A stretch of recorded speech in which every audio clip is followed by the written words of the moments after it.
Perkenalkan, kami dari kelompok 1 dengan mata kuliah homiletika dengan dosen pengampu Memensi Hedemans akan mempresentasikan hasil diskusi kami, yaitu khotbah dan liturgi.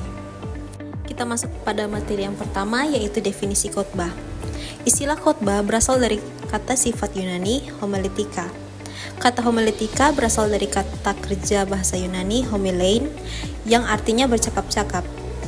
Kalimat ini disebut 4 kali dalam Perjanjian Baru, seperti Kisah Para Rasul 24 ayat 26, Yohanes 4 ayat 27, Matius 24 ayat 3, dan dalam Lukas 24 ayat 14-15 berbunyi, dan mereka bercakap-cakap tentang segala sesuatu yang telah terjadi.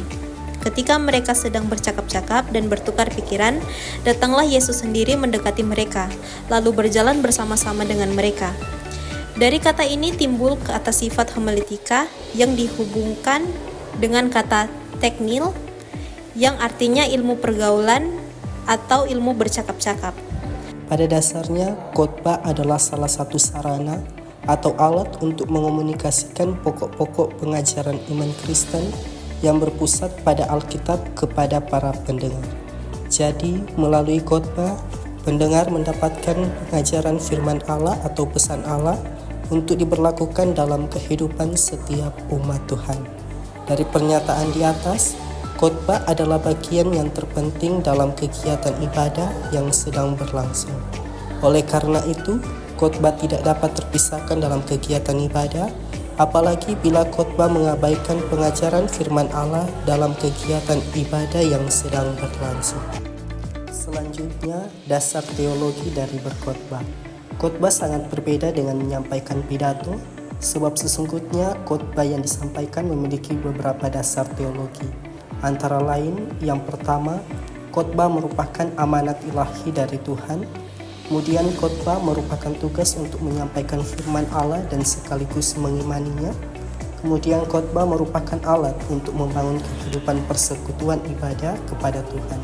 Dan yang terakhir, khotbah adalah sarana Allah mengurapi hambanya untuk mampu memberitakan firman Allah bagi pendengarnya. Selanjutnya ada jenis khotbah berdasarkan garis besarnya. Dalam materi ini terbagi menjadi 3. Yang pertama, khotbah deduktif. Dalam khotbah deduktif, biasanya pengkhotbah sudah menyampaikan kesimpulan secara jelas di awal khotbah. Sepanjang isi khotbah, kesimpulan ini dijelaskan lebih dalam, disertai bukti-bukti, penjelasan, dan penerapan praktis. Pada bagian akhir, kesimpulan tersebut kembali ditegaskan sebagai penutup. Yang kedua ada khotbah induktif. Pada khotbah induktif, kesimpulan tidak langsung disampaikan di awal. Khotbah dimulai dengan pengantar yang perlahan-lahan membawa jemaat kepada pemikiran utama. Setiap poin yang disampaikan membangun dan mengarahkan jemaat pada jawaban atau inti pesan yang akhirnya baru dirangkum sebagai kesimpulan di akhir khotbah. Yang ketiga ada khotbah semi-induktif. Dalam model ini, pengkhotbah hanya menyebutkan topik atau kata kunci pada awal khotbah tanpa memaparkan kesimpulan langsung. Setiap poin dalam khotbah dihubungkan dengan topik utama, tetapi antar poinnya tidak harus saling berkaitan erat, sehingga masing-masing poin dapat berdiri sendiri.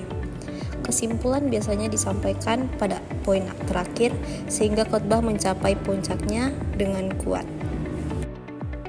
Kemudian kita masuk pada pembahasan selanjutnya, yaitu liturgi.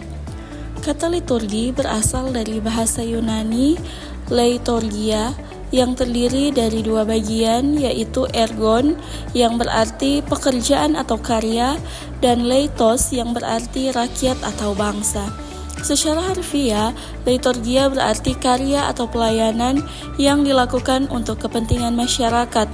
Asalnya, kata ini dipakai dalam konteks sosial politik di Yunani kuno, merujuk pada pelayanan atau sumbangan sukarela dari warga yang lebih mampu untuk kepentingan negara atau masyarakat.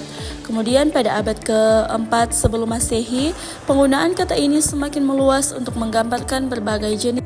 Makna religius dari kata liturgia baru muncul pada abad kedua sebelum Masehi. Dalam konteks ini, liturgi merujuk pada pelayanan ibadat, khususnya yang dilakukan oleh para imam atau kaum Lewi di Bait Allah Yerusalem. Dalam terjemahan Septuaginta, yang merupakan terjemahan kitab suci Ibrani ke dalam bahasa Yunani. Liturgia digunakan untuk menggambarkan pelayanan ibadat di Bait Allah. Yang lama. Makna religius dari kata liturgia baru muncul pada abad kedua sebelum Masehi. Dalam konteks ini, liturgi merujuk pada pelayanan ibadat, khususnya yang dilakukan oleh para imam atau kaum Lewi di Bait Allah Yerusalem. Dalam terjemahan Septuaginta, yang merupakan terjemahan kitab suci Ibrani ke dalam bahasa Yunani, liturgia digunakan untuk menggambarkan pelayanan ibadah di Bait Allah, sedangkan istilah latrelia sering digunakan untuk menyebut penyembahan umat. Selanjutnya, makna liturgi dalam Perjanjian Baru. Dalam Perjanjian Baru, makna liturgia dan bentuk kata kerjanya leutorgein berkembang lebih lanjut. Dalam Injil Lukas pasal 1 ayat 23, kata ini masih merujuk pada pelayanan imam sebagaimana dalam tradisi Perjanjian Lama. Namun dalam surat Ibrani, kata ini digunakan untuk menggambarkan pelayanan Kristus sebagai imam agung yang lebih besar dari imam-imam Perjanjian Lama, yang mewakili pelayanan baru yang dilakukan oleh Yesus Kristus sebagai satu-satunya iman sejati. Kita lihat Ibrani pasal 8 ayat 2. Secara keseluruhan, liturgi dalam Perjanjian Baru dihubungkan dengan pelayanan kepada Allah dan sesama yang mencakup lebih dari sekadar ibadat. Istilah ini mencakup berbagai aspek kehidupan, termasuk pelayanan sosial dan penyebaran Injil. Yang menarik, meskipun liturgi sering dikaitkan dengan pelayanan di gereja, istilah ini dalam Perjanjian Baru tidak merujuk pada pelayanan oleh pemimpin gereja seperti rasul, imam, atau uskup. Berikutnya, istilah liturgi dalam sejarah gereja selanjutnya. Pada masa setelah rasul-rasul, istilah liturgi mulai digunakan untuk merujuk pada ibadah Kristen. Clemens dalam suratnya menggunakan istilah ini untuk menggambarkan pelayanan ibadat yang dilakukan oleh uskup, imam, dan diakon. Pada abad pertengahan, pengertian liturgi semakin dipersempit hanya untuk merujuk pada perayaan Ekaristi. Di gereja timur dan barat, kata ini tetap digunakan untuk merujuk pada Ekaristi, sementara ibadat lainnya disebut dengan istilah berbeda seperti tata perayaan. Seiring waktu, istilah ini semakin terbatas pada perayaan Ekaristi, terutama setelah penerjemahan kitab suci oleh Hieronymus dalam Vulgata yang mengurangi penggunaan istilah liturgi untuk ibadat lain.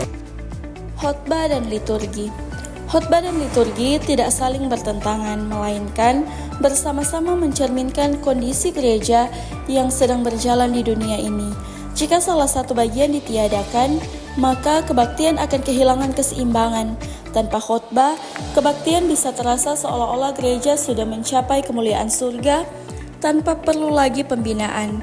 Tanpa liturgi, kebaktian bisa terasa seolah-olah tidak ada hubungan dengan Allah yang menyertai umatnya dalam doa dan pujian, kecuali dalam pekabaran Injil kepada orang yang belum percaya, di mana liturgi tidak dapat diterapkan karena mereka belum dapat turut dalam pengakuan, doa, dan pujian.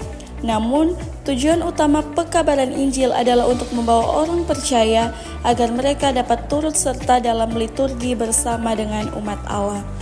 Demikian yang dapat kami sampaikan. Terima kasih. Shalom.